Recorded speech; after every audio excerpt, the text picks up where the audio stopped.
This is the fairly very nearly fairly current show. Popteevee.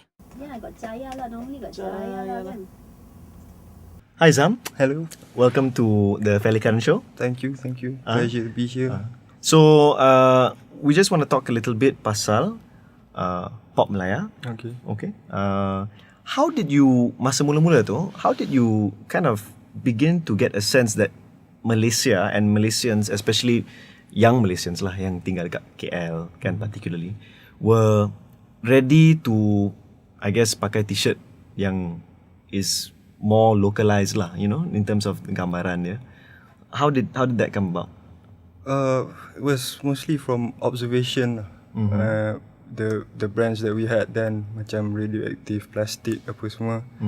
Most of the t-shirts, well, they have a design language, but their language was somebody else's language. So and we just took the idea of trying to put local idea, like local icons, and just make it relevant to the kids here. And it just somehow caught on lah, I guess. But you weren't macam sure that anything would come out of it lah. Just it was a big gamble lah, especially with the whole Jawi thing, Right. We had you cannot gamble on Jawi, you know. Yeah, I mean, we had a lot of criticisms lah. I mean, for one, some cakap kalau pakai Jawi ni tak boleh masuk jamban lah. Huh? Really? Yeah, because Right. for a fact it's not Right. it's not macam kalimah Quran ke apa Right. kan. It's just Jawi Tapi- in BM.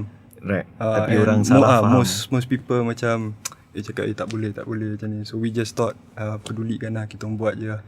And I remember reading in one of your, I think probably your blogs, talking about how you wanted to use PopMalaya as a way to reach back to the roots. Yep. Yeah. Of maybe for a lot of orang Melayu muda yang living in Kuala Lumpur, but then but realizing that it's not just orang Melayu saja yang tinggal di Kuala Lumpur. So how does one, while reaching back to your roots, how do we bridge? How did you decide, like not all of semua orang yang pakai baju PopMalaya are all Malays, for example, right? So what was the thinking about that? Well, the idea was, firstly, t-shirts are for everyone lah. T-shirts are a statement that you wear, and we just, I mean, PopMalaya ni kita orang, we just got bored of the fact that if you want to get really good t-shirts, it's expensive. Kena beli yang orang luar punya. Orang luar punya, and then lepas tu only some of budak-budak kaya je boleh pakai, so to speak lah kan. T-shirt mahal ni. So we just thought that we should make it more accessible to everyone. Tak kisahlah India ke, China ke, Melayu kan. It's for everybody lah. But basically. do you think do you think that in that sense kan, orang bukan Malaysia pun boleh ada minat pasal? Yeah, we were in Bandung and I met this guy. His name was Kieran Macmillan. He was creative director for Raw Nerf. And we just basically gave him the t-shirts and he rocked it. He brought it back to UK and just pakai. Tapi memang dia tak faham. So he just explained, okay, ni tungkuk Rahman apa benda semua. But he really liked it. I mean, he said there's a market there lah. Right. Actually, so it's big potential. And talking about markets, right? Because PopMalaya has been around lebih kurang 2-3 years. 2-3 years lah. 2-3 years lah. And you have already macam a sister brand kan? Yeah. Kan? Pop Rina. Yep. Where are you going to? Lepas ni nak pergi ke mana? Takkan nak pakai t-shirt sahaja je kan? Tak. We actually have really, really big ambitions lah for ni. Macam apa? Do you want to talk about it ke? Yeah, sure. Yeah. I mean, bits and pieces of it lah. Alright, sure. Because you don't want to reveal not too much. everything lah.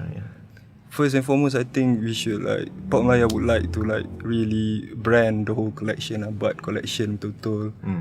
Macam fashion runway, tak fashion runway sikit lah kan. And make it really a full-fledged collection lah. I see. And secondly, we're gonna go online lah, make a really good online presence. But wouldn't that then run, sebab kalau macam orang, kalau macam I fikir pasal PopMalaya for example, right, I would think indie stencil DIY, So if you go that way, then it becomes maksudnya kena melahirkan semula different kind of PopMalaya lah. Yeah, it's almost rebranding, but at the same time, I think we're still keeping the whole, do it for yourself spirit lah. I would like to say it's not for do it for yourself or do it yourself, but Right. do it for yourself. Right. And I guess it doesn't.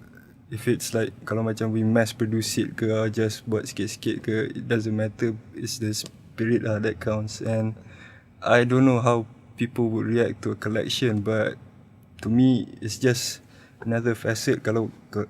Personally, I get bored just doing t-shirts. Right. So, okay. But are you just, like going to focus on still Malaysian iconography, gambar icon macam ni ni t-shirt PopMalaya ni. See? Durian lah. Ni ada perempuan ni lah kan. Bahasa Jawi ni. So ataupun you're going to search for other things. How is it? I guess maybe you haven't figured that out. Dah ke? We have some ideas of really using traditional macam batik, fusing batik with denim, for instance. Making like shirts batik, baju cowboy kan. Really no seriously. But isn't cowboy orang yeah, but orang putih? Meaning like Okay. make it more accessible to local kids these days. Katakan macam baju batik kan. Tak semua budak-budak bangsa semua nak pakai baju batik waktu pergi bangsa village kan. Itulah ayah dia lah pakai kan. Ayah dia yang pergi. But let's say if you have like macam baju batik macam gas punya cutting ke apa kan, macam cowboy punya cutting. Sorry lah, cowboy. Okay, yeah. But you Cowboy, get the idea, right? Yeah, I get the idea. Right. So, okay, that's quite interesting. All right. Okay, I need to think about that. Sorry, the cowboy picture just. Baju, not the whole hair. Not the whole hair. Tak ada naik. No boots. Tapi ingat dekat Malaysia ni pun ada orang naik kuda, orang Melanau kan. Tu kita jangan lupa. East Malaysia. Yeah, East Malaysia. Betul juga. betul. Is there any presence in East Malaysia right now? One of our designers is there, one of our friends, Gigi. But right now he's totally focused in teaching. Yeah, and that's going to be a problem at some point kan. Macam Yep, you all yep. are all in sekarang ni semua ada day job. Day jobs and very disjointed lah. Sana ada seorang kat Sabah, seorang kat Kuching, and I'm in KL. So in a way, we've been doing it for 2 years, but we've managed to survive lah. But then you have to figure something out lah after this. Yeah, I've been thinking about really quitting my job lah. Really, and just take the plunge. Okay. But slowly. Well, all the best. Yep. Thank you so much. Thanks for coming on the show. Thanks for having me. The unwelcome word of the week is cover line. Cover line. Being discreet to avoid detection or embarrassment, or to destroy or deny evidence of wrongdoing. The prefects are coming. Hide, stash and cover line.